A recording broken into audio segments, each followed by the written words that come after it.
Hi, everybody. My name is Stephen David. I'm a principal solutions architect in AWS. And today I want to talk about Amazon's EKS Community Add-ons catalog. These add-ons streamline the support of operational capabilities in EKS. And today we're adding the ability to do that with some of the community add-ons. Let's go in and look at some of these community add-ons and how you can use this catalog to quickly enable those in EKS. Okay, let's look at the community add-on catalog.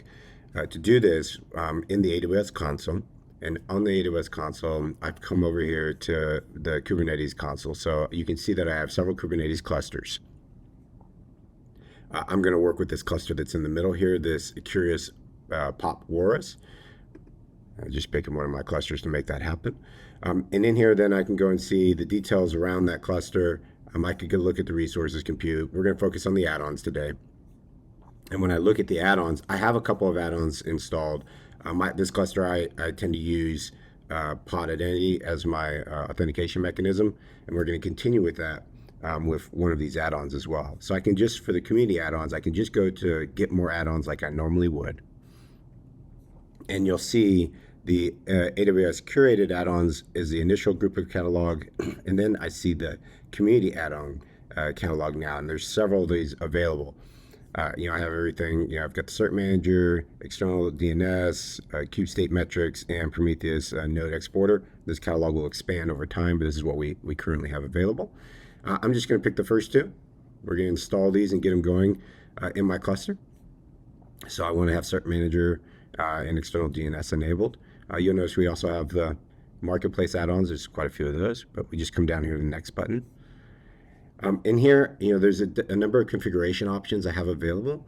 With the cert manager, I would want to double check, make sure I'm on the latest. Yep, I'm on the latest version of that. I could come in and hit some of these optional configurations, and this might be a place for me to change like any annotations or labels I want to put on it, or any custom configuration that's available for that particular community add-on would be available in that space.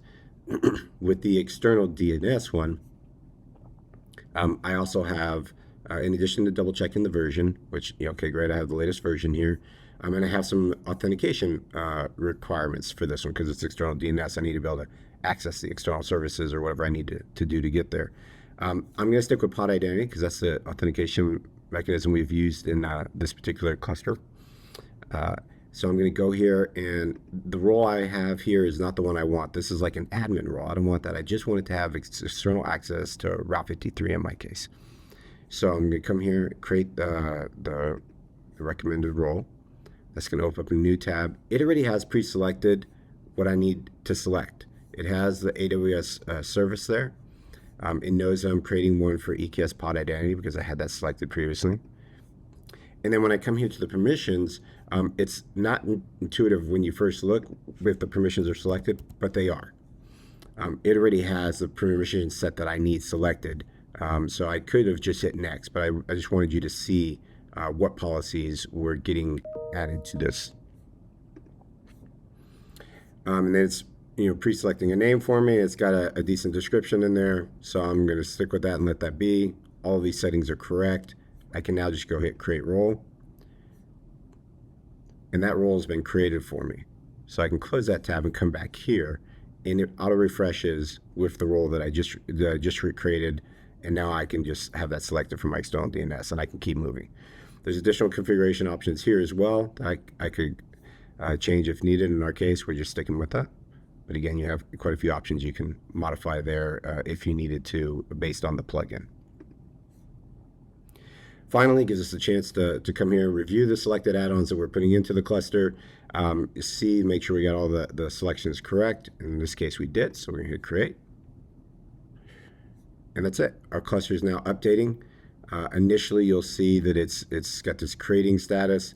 You get a blue banner, typical blue banner up here saying, "Hey, we've successfully done something. We're working on that." This would self-refresh over time. I just like to hit refresh to make sure it's doing its thing.